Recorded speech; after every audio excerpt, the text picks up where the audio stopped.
Utilisation du logiciel Scratch en géométrie, construction d'angles.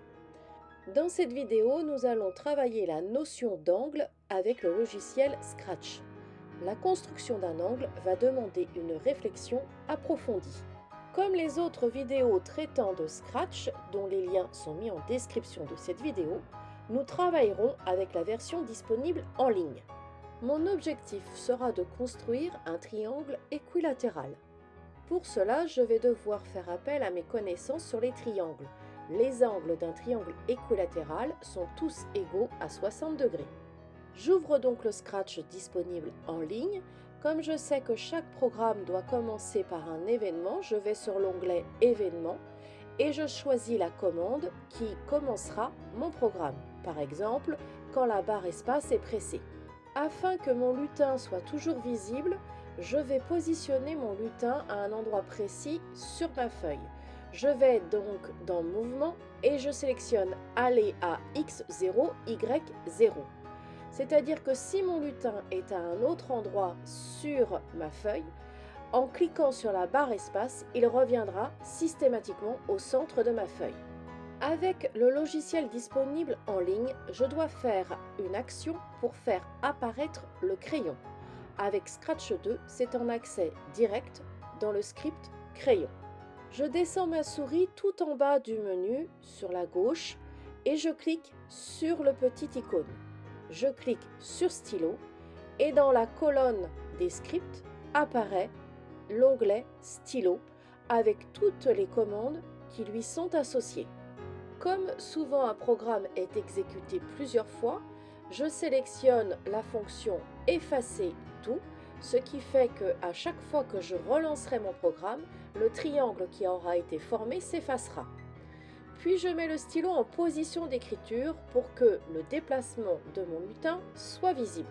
Pour mettre mon lutin en mouvement, je clique sur Mouvement, je sélectionne Avancer de, je modifie les 10 pas en 100 pas pour que le tracé soit bien visible à mon écran et dès que je vais cliquer sur la barre espace, mon lutin va avancer de 100 pas et je vais visualiser son mouvement.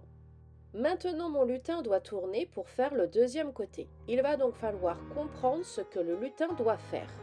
Pour le logiciel, le lutin suit la direction d'une droite non visible. Si je la fais apparaître, cela montre la direction suivie par mon lutin. L'angle fait entre les deux côtés est de 60 degrés, je le sais grâce à mon cours. Mais le lutin n'a pas fait un angle de 60 degrés. Si je refais apparaître sa droite de direction, je remarque qu'il a fait un angle de 180-60, c'est-à-dire 120 degrés, vers la gauche. Je reste donc dans l'onglet Mouvement, je vais sur l'onglet Tourner. Il y en a deux, je sélectionne bien celui qui a la flèche qui va vers la gauche.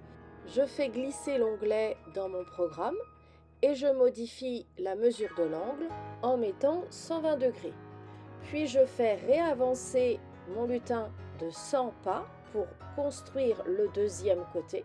Pour avoir le troisième côté, il doit à nouveau tourner de 120 degrés et avancer de 100 pas.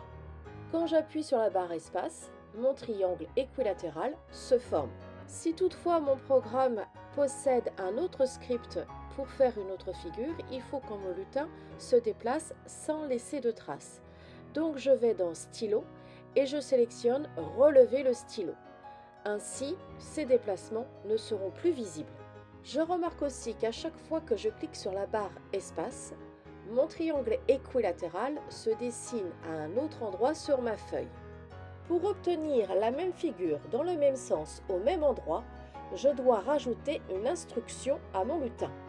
Quand il revient aux coordonnées 0, 0, il doit, en plus, se remettre droit. Le script s'orienter à 90 remet le lutin dans une direction horizontale vers la droite.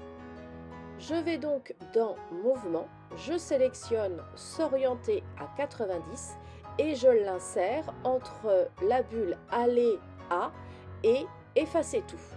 Maintenant, à chaque fois que je clique sur la barre espace, mon triangle équilatéral est tracé toujours au même endroit sur ma feuille. Dans chaque programme demandant une trace visible des déplacements du lutin, Je pense à mettre une partie remettant le lutin à un endroit du repère et le positionnant dans la bonne direction. Attention, le lutin ne sera pas toujours mis en 0,0. Je pense également à utiliser judicieusement les scripts stylo en position d'écriture, relever le stylo, effacer tout. À vous de jouer, vous pouvez maintenant tracer un rectangle, un losange, un carré. Mais à chaque fois, la connaissance du cours sera nécessaire.